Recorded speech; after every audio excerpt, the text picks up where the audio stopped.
Hi everyone. ஒரு உண்மையான பதிவு. இது வந்து சிம்பத்தி கிரியேட் பண்ணுறது, அப்புறம் வந்துட்டு வேற எந்த மோட்டிவும் கிடையாது. அந்த பொண்ணு கேட்ட கேள்விக்கு நான் வந்து எல்லாருக்கும் பதில் சொல்லணும்னு விரும்புகிறேன். ஏன்னா நம்ம கடந்து வந்த பாதையை என்றைக்குமே மறக்கக்கூடாதுங்க. இட்ஸ் ரியல் ஸ்டோரி, என்னோட லைஃப்பில் நடந்த ஸ்டோரி. என்ன அப்படின்னா, நான் இப்போ வந்து ஆர்ஃபனேஜுக்கு ஃபுட்ஸ் எல்லாம் கொடுத்துட்ருக்கேன்.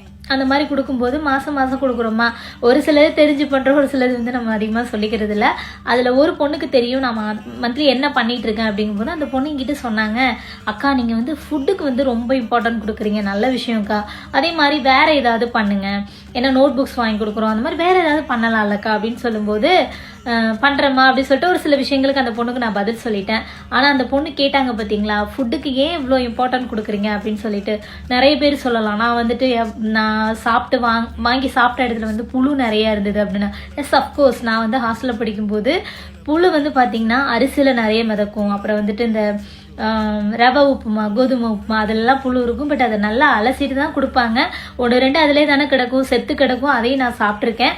அதெல்லாம் வந்து நான் ஒரு அமிர்தம் தான் சொல்லுவேன். ஏன்னா அப்போ இருந்த என்னோட பசிக்கும் என்னோட தேவைக்கும் அந்த சாப்பாடு வந்துட்டு ஒரு பெரிய ஒரு விஷயம்தான். ஏன்னா எனக்கு கரெக்டான நேரத்தில் எல்லாமே கிடைச்சிட்டு இருந்துச்சு. உண்மையிலுமே முதல்ல நான் உங்களுக்கு நன்றி சொல்லிக்கிறேன். ஆனால் அதுக்கு முன்னாடி நான் எங்கள் அம்மா அப்பா கூட இருக்கும்போது எங்கள் அப்பா வந்து கேன்சரில் இறந்து ஒரு 8 மாதத்தில் வந்துட்டு எங்கள் அம்மாவுக்கு ரொம்ப சிவியர் ஆகிடுச்சுங்க. எங்கள் அப்பாவோட நினப்பிலே வந்துட்டு எங்கள் அம்மாவுக்கு ரொம்ப ஹெல்த் இஷ்யூ ஆகி எங்கள் அம்மா படுக்க எந்திரிக்க முடியல.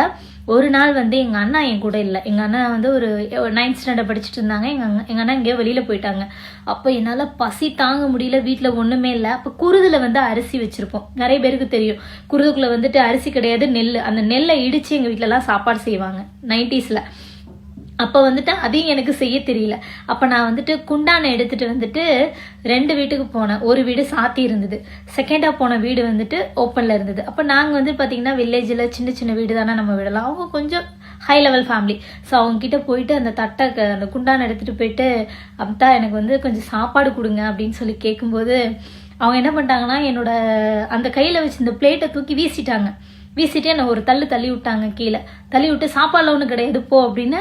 ஆனால் அந்த பசி வந்து மறுபடியும் அவங்கள்ட்ட போய் என்னை கேட்க தோணுச்சு. சரி, நான் மறுபடியும் எடுத்துகிட்டு போயிட்டு எனக்கு அந்த சாப்பாடு கொடுங்க அப்படின்னு சொல்லி கேட்கும்போது அவங்க சாப்பாடு கொடுக்கல, போ அப்படின்னு சொல்லி துரத்திட்டாங்க. ஏன்னா எனக்கு தெரிஞ்ச ஒரு சில அக்காலாம் வந்துட்டு எனக்கு நல்லா ஹெல்ப் பண்ணுவாங்க. அவங்க யாருமே இங்கே இல்லை. அழுதுகிட்டே வந்து எங்கள் அம்மாட்ட சொல்கிறோம்மா பசிக்குதுமா, சோறு இல்லைம்மா அப்படிங்கும்போது எங்கள் அம்மாவால் எந்திரிக்க முடியல. படுக்க கண்ணிலேருந்து கண்ணீர் மட்டும் கொட்டுது. என் பிள்ளைக்கு இப்படி ஒரு நிலைமையா அப்படின்னு சொல்லிட்டு எங்கள் அம்மா ரொம்ப அழுகுறாங்க. அப்புறம் வந்துட்டு நான் சொல்ல செய்யணும்னா நான் அடுப்பெல்லாம் எனக்கு பற்ற வைக்க தெரியும். சரி சொல்லிட்டு அடுப்பு பற்ற வச்சு அதில் வந்துட்டு குண்டானில் வச்சுட்டு தண்ணி கொதிக்கிறதுக்கு முன்னாடியே நான் சாப்பாடை போட்டு அது பாதி வெந்து வேகாமையே வடிக்கும்போது கையிலலாம் ஊற்றிக்கிட்டு பரவாயில்ல அப்படின்னு சொல்லிட்டு எங்கள் அம்மா தண்ணி வச்சு தொடச்சிரு அப்படின்னு கை ஒரு சைடு எரியுது. அந்த சாப்பாடு அள்ளி சாப்பிட்றேன். பிகாஸ் எனக்கு பசி. அன்னைக்கு நடந்த அந்த இன்ஸ்டண்ட்டு என் லைஃப்பில் இன்ன வரைக்கும் நான் மறக்கலைங்க. நான் ஏன் சாப்பாடுக்கு வந்துட்டு எவ்வளோ ப்ரெஃபரன்ஸ் கொடுக்குறேன் அப்படின்னா அந்த ஒரு ரீசன் மட்டும்தான். ஏன்னா என் லைஃப்பில் வந்து நான் மறக்கவே முடியாத விஷயம்.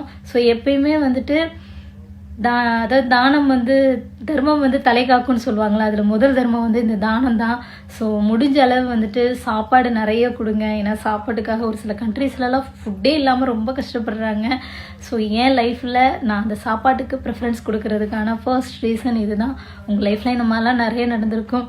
பட் இந்த மாதிரி நிறைய விஷயங்கள் இருக்குது. அந்த பொண்ணை கேட்ட கேள்விக்கு நான் உங்களுக்கு வந்து பதில் சொல்லணும்னு ஆசைப்பட்டேன். யாரையாவது நான் ஹர்ட் பண்ணியிருந்தா மன்னிச்சிருங்க. அதே மாதிரி நான் இதை வந்து சிம்பத்தி கிரியேட் பண்ணுறதுக்கு அந்த மாதிரிலாம் நான் சொல்லலை.